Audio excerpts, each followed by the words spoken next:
Hey people, what's up? I'm back with a brand new episode of Soundcheck.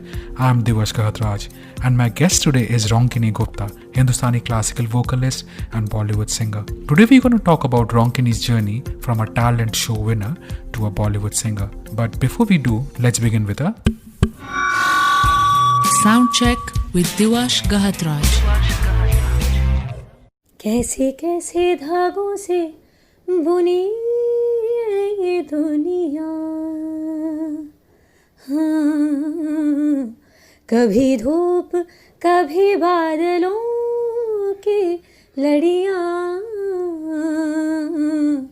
कुछ तूने सी है मैंने की है रफू ये डोरियाँ, कुछ तूने सी है मैंने की है रफू ये डोरियाँ. Hey Ronkini, welcome to the podcast. Thank you so much for coming to this show. Thank you, Diwash, for inviting me to this show of yours, and it's an exciting thing. It's my first ever audio interview. Oh wow, and you know what? You're the first female artist in my show. So women empowerment is... Oh yes, yes. Yes. Awesome. So how are you doing and where are you? I am doing very well, and I am right now currently in Bombay, based for a long time now, about 18 odd years. So yeah. Okay, nice. So Ronkini, let's begin from the beginning. Okay, so what was your upbringing like? Was there a musical atmosphere in your house? So my upbringing was a very, very steel city, small township kind of an upbringing. I was brought up in Tata Nagar, which was cosmopolitan in many ways, but at the same time, it had a small city culture, where everybody kind of knew everybody else, and they were all officers' children. Everybody's fathers, oblique mothers were working for the Tata Steel. I had a great childhood in that sense. Musical background, none of the people in my family are singers or musicians. I'm the first generation pursuing an art form. But having said that, I got extremely lucky with my guru in Jamshedpur, under whom I trained for about a period of 10 years, between 6 to 16. And who is your guru? So my first guru was Sri Chandrakant Apteji, who was an exponent of the Gwalior Gharana. And it was sheer luck that such a stalwart was actually situated in a township like Jamshedpur. And I think half the city was his disciple. That was how it was. And it was an extremely congenial environment for any child to grow up, because music, as you know, it demands a lot of special attention. It's not something that you can really grasp in a day's time or in a month's time, or it takes years to sort of get accustomed to it, to get into it as an art form and develop a skill out of it. So yeah, I was very, very fortunate. So how old were you when you went to the Guruji? I was about 6.5. Wow. So you're from a typical Bengali family where Ghana happens at a very early age. Yes, I was actually put into everything. I was put into drawing and painting. I was put into music. I was put into Kathak dance. So everything under the sun. And then I think my parents were just too enthusiastic. And like I said, it was a small city. So, everything was available and accessible very, very easily. So ultimately music became your ultimate calling, right? Out of all the extracurriculars. Yes. To become a calling took a long time, I would say. It has gone through phases. But I will talk about it as we proceed, as you ask me things that you want to ask.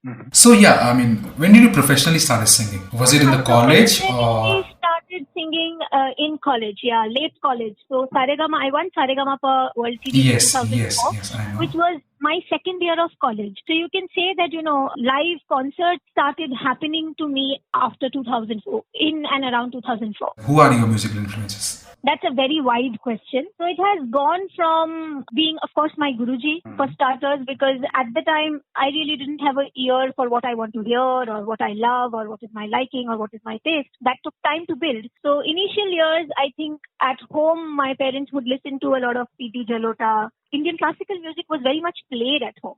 Although none of them were singers or musicians per se, but I did hear a lot of Kishori Amonkar ji, Ustad Rashid Khan Sahab, Amir Khan Sahab, Bhimsen Joshi ji. We really had, these volumes of cassettes with us. My father was a connoisseur. My mother eventually became a connoisseur because I took up music as a career, as a profession, and so seriously. So musical mahal was there, I would say. So these were the people I grew up listening to. And of course, there was Lata ji, Asha Bhosle, Kishore Kumar, Mohammed Rafi, and like those cassettes were very much played at home. So I developed a very, very good listening from, because all these people I'm talking about are complete institutions by themselves. Oh, yes, they are.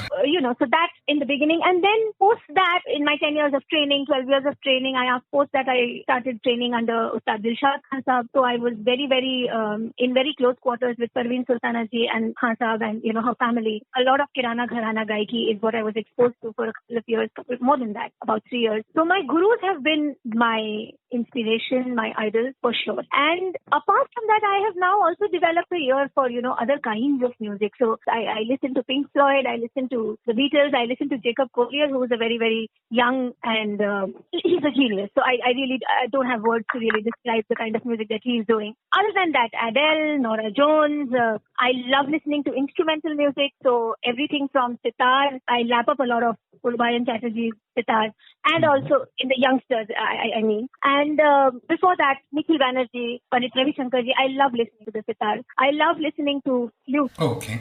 So there is a diverse taste. I really cannot, say that which has been my inspiration. I think they are all very, very inspirational. Music at large is a very, very inspirational subject. So yeah, Ronkini, you are a winner of a music reality show, right? Saregama World Series, isn't it? That's right. It was a talent hunt. So what is now it? it understands reality TV, yes. It's completely different, huh? The scenario has changed. Yes, the scenario has changed. It has really, really changed a lot. So yeah, in your opinion, how does a reality show helps for a budding singer for the Bollywood music industry?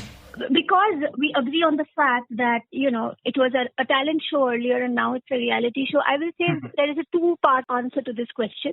One part of it is that, it develops and boosts the confidence and the performance abilities of an artist, for sure. And that is common to both, whether it is a reality TV show or a talent hunt. Other than that, with a reality TV show, what happens is you get a lot of exposure in terms of reaching out to larger audiences. And now with a changed format, which means that, even after the reality show, you're bonded contractually with the channel. And the channel really takes an effort to because it's, again, the effort is very much mutual. It's not because they're not coming from a philanthropic or that kind of a space. It's very professional and it has a business model to it. There is a tie-up between the artist and the channel, and they are about contract bound for about 2 to 3 years, where they take the artist all over the world also for performances and shows. They tie them up with yesteryear artists. A lot of artists you'll see have traveled along with Alka ji, Udit Narayan Saab, with Abhijit, with, the yesteryear singers who have really made a big mark. And they are tied along with them. And the kind of exposure that you get out of a reality TV show is very, very massive. Again, it has its time period. So if you have great potential, then you can take that exposure further. Whereas it might not happen with everyone. So it's not like it's a law or it's not really a pattern, so to speak. But yes, there is a direct connect between the kind of exposure that you get and participating in a reality TV show. In a talent hunt, which I was a part of, this didn't exist. So it was extremely linear, I would say, where you win the talent show and of course you get a great amount of exposure. I wouldn't say no, but there is no contract where the channel is again invested you for another 2 to 3 years where you are doing all of. So you are very much on your own, but people get to know about you and then organizers come. So what happens is it becomes a little random for an artist who was part of a talent show back then, because, getting to the artist, all artists may not know how to market themselves. So they don't really know what kind of a price they need to put. So that's how it's different. The second part to this is if you're asking me whether it really has anything to do with getting an avenue into Bollywood, I don't think it is much correlated, because Bollywood is a different business, all right? Reality TV show is a different business. So there could be certain cross-pollination happening here and there, but it's all a matter of chance, I would say. There is no direct correlation there. So, because in India, a lot of young guys and girls, they aspire to win such talents at such reality shows. Any suggestion for them if they have any kind of, aspiration? I don't know whether I'm really in a position to give a suggestion here, but I would just like to tell everybody, because I follow it myself, I do art for the love of it. The suggestion is to go with the flow, because it is a very uncertain, it's a fresh space for every person. It's a fresh journey for every person. Everybody's journey is extremely different from one another. There is no textbook here. So there are no rules. So you make your own rules, and those rules are very much in accordance with the personality that you have, with the understanding of life that you have. So if you're coming into this profession very young, then have your head on your shoulders and just strive to do better every day with your craft. I think there is nothing more that you can really control about it than growing in that craft. The rest is all, it's very, very destiny oriented. So if you're good with your craft, I think you can tackle those opportunities better. So that's really a suggestion. So Ronkini, you are a classical gharana wala singer. How important it is to have a Hindustani classical music background to sing in Bollywood? It's uncorrelated. Nothing, no connection. Let me be very, very honest with you. In today's scenario, standing at 2020, it doesn't make a difference, to be honest. Okay, then I'll ask you this question. What is your opinion on autotune? See, it's an instrument or an application that is the brainchild of technology, and it has its boons. It's an application which has been meant to correct very minor errors. But the moment I am talking about technology correcting an error, that error now can be taken to a very large degree. So at the cost of certain things flourish. For a technology like autotune, the only thing I can say is that it is working at the cost of precision. So as technology takes these leaps, what will vanish from the craft or what will decline from the craft is precision of an artist. Now, it's a very catch-22 situation, right? Because as much as I want to say that, certain things shouldn't come into an operative space because then it is at the cost of the skill. But at the same time, because ears are sharpening, technology is coming up with other things. So this is just to create that precision in a very different sense. But at the same time, because I know that today I can walk into a studio and also do like a 500 takes to get a song right, that emotionally makes an artist feel that, I don't really need to work that hard. What I'm I'm talking about. It's a very emotional thing. I wouldn't say it's a bad thing or a good thing because that's like passing a judgment. It's like saying that is nuclear bomb good or bad? I mean, from the point of view of a scientific invention, it is a great leap. But is it a good thing for humanity? Maybe not. So there is that angle to it. Do you see there's a scope of classical-based music songs in the current Bollywood music industry? Absolutely. Bollywood is something that is open to everything, from pop to classical to hip-hop to rock to any genre under the sun to fusion. So going back to your earlier question, if you are classically trained, it helps you as an artist. But whether Bollywood demands a trained singer, the answer is no. It doesn't demand a trained singer. But if you're good at your craft, that definitely has a correlation to whether you're trained or not. It's always good to be trained at the operating bit. Training is an armor for you. It's a weapon, isn't it, in the back? Yes. You are much better equipped. You understand the craft and you exactly know how to operate under different circumstances and be versatile and sing different genres and tackle the situations much better. Correct, yes. So Ronkini, I have a special question for you. We are all locked down in this, COVID-19 situation. And since you are a Hindustani classical singer, any rag bandish that you feel describes the mood of our generation at present? So I'll talk about a raga called Marwa. Okay. This situation, in my mind, the one word that kind of describes this situation is unsettling. I don't think it's a serious situation. I mean, it's a very mixed feeling kind of a situation where people who are privileged are, saying that ABC. People who are privileged are saying ABC. People who are unprivileged are saying ABC. People who have no choice in life are not even saying ABC. So it's a very different and a difficult situation for everybody. So the one word that kind of encapsulates all of this is unsettled for me. And Marwa is a rag which captures the essence of the word unsettled. Technically, it's a scale which has like a very suspended oscillatory feel because the sharaj and the pancham, जो अचल स्वर होते हैं हिंदुस्तानी ख्याल में, वो पंचम तो है ही नहीं राग में और षडज जो है वो बहुत दुर्बल है तो it kind of goes a weak sa and no pa. So which makes the point of attachment very weak and therefore it is a little unsettled. Can you sing one song for the listeners, please?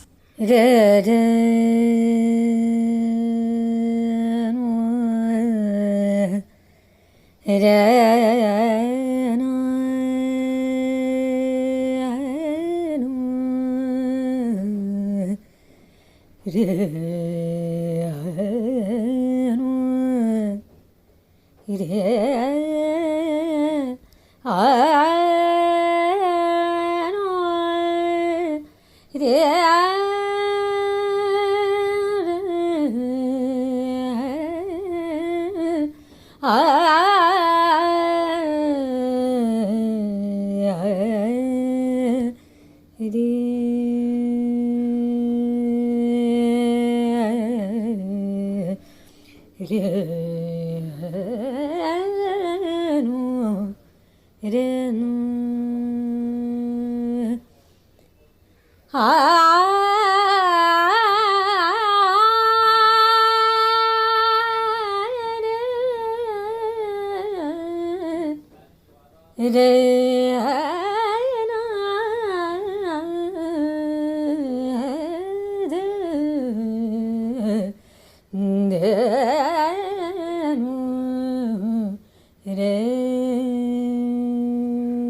Sani da ni re ga ma da ni re ni da ma re da ma re da re sa. Thank you so much, Ronkini. Thank you. So moving on with the interview, I have few quick questions for you. So which is your all-time favorite Bollywood song? Which is my favorite Bollywood song? Yeah, all-time favorite, yeah. All right. That's a very tough question to answer. Oh, really? So what are you singing these days? What are you humming these days? I think I hum a different song every day. It very much varies according to my mood. But a song that I would say my deathbed song, जो वो गाना होगा जो कि मैं कभी भी सुन सकती हूँ या Okay. And what is that? यहाँ कौन है तेरा मुसाफिर जाएगा. Can you sing a few lines of this song for the listeners?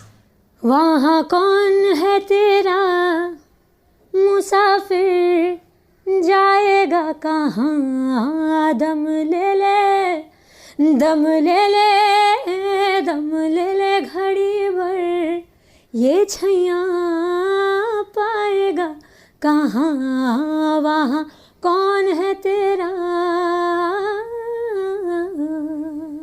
Oh, classic. It's a SD Burman song, no? It's an S.D. Burman song, and I'm a huge admirer of S.D. Burman because of his. I mean, he's incredible in terms of being a great composer and having such a spectrum of work that he has. Talking about music directors, any music director in the contemporary world that you are, aspiring to work with? Again, a tough one, but it would be between A.R. Rahman and Vishal Bharadwaj, one of the two. Super. So you are a Pravasi Bengali. Have you been approached by the Bangla film industry? No, I haven't. How unfortunate, no? That's their loss. I hope people are listening from the film fraternity of West Bengal, and they will definitely approach you. Right. I am very fond of one composer from Bengal called Indrajit Dasgupta. Oh, yes. I think he's phenomenal. He's good. So Ronkini, what is your opinion about digitization and how has it helped independent musicians? I think it has helped independent musicians in a big way. Although the monetization part of it has still to be discovered, I think that has to be discovered for music at large, not just for independent musicians and the digital space put together. But digitization, what it has done is it has definitely given that strength to an independent musician to come out today and display his or her artwork. It's a huge sense of freedom. It's huge empowerment for an independent artist because otherwise one wouldn't know how to bring their work out even. I think that is one strength that digitization has given to an independent artist. You are quite active on Instagram. I follow you. So do you follow any musician, contemporary? Lots of them. In fact, I actually follow a lot of young musicians. Essentially, I would like to name Antara Nandi. I really follow her work. And I love the way the young musicians operate on the digitized space. It's something that I learned from also. The way they kind of deal with digitization and social media per se. So since the lockdown thing is there and this physical distancing stuff is happening, have you done any digital gigs? Yes, I have done a couple of them. And what was the experience, if you would share with us? Now with COVID, what has happened is a lot of people are doing digital concerts, but 95% of them are free concerts. And here I would like to state that it is not a good sign because then it creates a very different kind of a market scenario for artists after COVID as well. So I'm only becoming part of those concerts which have figured out how to monetize it and how to get an audience for themselves as well as honor the artist with an honorarium. So I have been only party to those digital concerts. One of them was done by HCL, which actually started their digitized concerts much before COVID. They have Yes, I know. I I think HCL is doing some phenomenal digital work with musicians. A, because their selection process is extremely professional, and B, after the selection process, the way they kind of logistically they are doing extremely well. I was called from Bombay. I performed twice in Delhi. One was a digital concert where they shot me live, and it was broadcast that very day, and they had some 7,000 people watching that performance from all over the world. I think it's groundbreaking because to actually involve so many people at a time for a performance is a big deal. So somewhere they are doing their promotional bits correctly. They are putting in the investment that is needed in order to promote a young artist, because I don't think my kind of brand, me being so young in this field, can really attract 7,000 people from all across the world. And even if it can, having them under the same roof at that point of time requires a certain amount of caliber to do. So I think HCL has really nailed it there. So did you miss that the feel of the audience, that vibe that you get in a live concert? Absolutely. But what HCL does is that, they take the statistics from these digital concerts, and if they find that an artist is doing exceptionally well, they actually invite that artist along with a very prominent artist for a live concert. Oh, wow. So now that is an exceptional, I think, chance to take. Because this is the place where I think even the live space is failing in a big way. And that is the reason why young exponents take that much amount of time to actually come on the center stage and do a concert of their own. So they are really intelligently working their things around. I was called for one such concert where I opened for L. Subramaniam Sir and Sivaman. Okay, I think that was in Bangalore, no? It was in Bangalore. So, and I had an audience of 1,200 people, which was my biggest ever audience for my own classical performance. Wow, incredible. It was incredible, to tell you the least. So I think they are compensating in both ways. So they have nailed it like that. I did another concert with Wahtaj Baitak. Again, I would like to say that although digitization has its own advantages, but this point that you have so correctly pointed out, I really don't know how this is going to be tackled, because what happens in this kind of an audience is that, there are constant remarks that are coming. You can actually read them. And that's not a great space, because Indian classical music needs you to sort of, while you are out there performing for the external, it's a very internal experience. And comments or compliments being passed is not a very good space to be in while that kind of a performance is on. So let's hope, we'll strike a balance between the two. I have full faith in science and technology. Let's see what it has to take in the next stages. Yeah, I guess we are very new because this entire COVID-19 situation is new and we are getting the hang of it, no? Isn't it? I think there'll be a better... Yeah. I don't know whether we are even getting the hang of it. I think we are in a no-choice situation. We are just going with the flow, taking one day at a time. I think for the people who were always living like that, because artists are constantly in that limbo, I can talk for myself where I believe that, my life was almost like this. It was 95% as like COVID. I don't think I was really, because I'm not that, I don't do dime a dozen shows. I used to do about 1 or 2 concerts a month. That was my average. And I'm still doing that. Maybe they're digital, but that space is a little kind of interrupted. Like you said, I miss the audience. I do miss the space. But at the same time, my life is very, very internalized as an artist. So I really don't know how else to function, but to take one day at a time. So any other Bollywood project, any singles, anything? Nothing, no Bollywood project. But before COVID, I did record for a film for a very young dynamic composer called Parag Chhabra. He was assisting Rahman for the longest time. And it was one of his projects that I sang for. And it was a beautiful song. I just wish that, the film sees the light of the day, even if it is on one of the OTT platforms. And that song, sees the light of the day. And what is the song? Song was called Arjun. It was loosely also based on a raga, and it was very much the zone that I am very comfortable with. Okay, one last question I'll ask you. How did Rafu happen to you? Rafu song? Completely serendipitous. Okay. So my friend Shantanu Ghatak, who is the composer and the lyricist of the song, we initially met because he was my student. He used to train under me, and he's fortunately also an actor, a writer. Although he comes from an extremely different background. He's an ISI pass out, and he was working for JP Morgan and Chase as executive director there. He kind of resigned from his very high profile job as an executive director and jumped into this ocean called Bollywood. I have to say, very, very brave. So that by itself was the first thing that kind of struck me about Shantanu. But anyway, so that's how we met. And then he was acting in this film. He had a small part. I know. I've seen that. Yeah. And while this film was getting made, which was, I mean, it released in 2017, right? Yeah. And the film was getting made over a period of almost a year. So during that year, I remember he and I posted an song of ours on Instagram. It was a very different song. Aja, aja, hai jo wada, something like that it was. Mhm. So the director of the film suddenly saw this song because Shantanu was his friend, and it struck him that, do we do this as just a time pass activity, or, Shantanu is more serious about it, and can he really work on a brief or something like that? And he called us for a meeting, and he briefed us about the situation that he was looking out for the song. And Shantanu was working then in J.D. Morgan? Shantanu was not yet finalized for the acting part, but he had been auditioned for it. He wasn't finalized for the part. Okay. Then. So, in fact, the song got approved before his part got finalized. Oh, wow. Okay.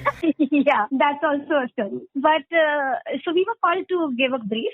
The brief was given to us. The song was made exactly in 24 hours, and we went back the very next day with the song made, and we were on. Wow. So it was as small and short as that. But after it got selected by the director, because we were connected to, the production was being done by T-Series, and they have this format where they only work with their own artists. Mhm. So they had a huge say in not having the song as part of the film. So I think for more than over 6 to 7 months, we were in that limbo, whether this song is really there in the film or not there in the film. If it's there in the film, will Vidya Balan lip sync to it or not lip sync to it? Mhm. So all of that kept happening back and forth till finally it was taken in. And that happened long after Shantanu got finalized for his part. His shoot happened. Everything got over. The song was shot. We went for the shooting, but it didn't appear like that in the film. So when it was shot with Vidya lip syncing to it in part and doing a completely different, there was a different format to the song before. But anyway, the director really worked hard. He had such a vision about the song. So I'll give a lot of credit to Mr. Suresh Triveni, who took the initiative to put his foot down for the song. And not a lot of times something like that happens. And then after that song, such wonders that, it was one of the greatest moments of my life and Shantanu's life. I had never imagined that I would ever. And it's an incredible song. It just touches you. The moment you hear the song, it's there in your head. And I think you were nominated for the Filmfare also, no? My first ever nomination, and it was just an incredible journey with that song. So, and that's why I said that everything that happens to you is good, whether it comes from Bollywood or any other space, it doesn't matter. At the end of the day, it's music reaching out to people. So that's what it is. Yes, definitely. If music be the food of love, just play on, right? As Shakespeare would say. Absolutely. And come to think of it, it was from an independent composer. Shantanu is an independent composer. So it's like an independent song getting featured in a film. So it fizzles out, the boundaries fizzle out. Yes, and I started following you and Shantanu post that song. I was like Googling, ye ladka kaun hai? How lovely. Yes. Shantanu is an exceptionally talented composer as well. Very, very talented. He has a show called Sharaj Now. He has an independent channel called Sharaj Now, where he's publishing his own independent songs. Yeah, I listened to him. It's on Instagram, no? Yes. Wow, Ronkini, it was so great to talk to you. Thank you so much for accepting this. Same here. Thank you, Diwash. Yes, I will end this show with you singing the Rafu song for our listeners. Thank you so much, guys, for listening. I'll be back soon. Bye. कैसे कैसे धागों से बुनी ये दुनिया, हाँ, कभी धूप कभी बादलों की लड़ियाँ, कुछ तूने सी है मैंने की है रफू ये डोरियाँ, कुछ तूने सी है मैंने की है रफू ये डोरियाँ, हाँ हाँ हाँ, कैसे कैसे धागों से बुनी ये दुनिया, कैसे कैसे धागों से बुनी ये दुनिया, कभी धूप कभी बादलों की लड़ियाँ, कुछ तूने सी है मैंने की है रफू ये डोरियाँ। तूने सी है मैंने की है रफू ये डोरियां।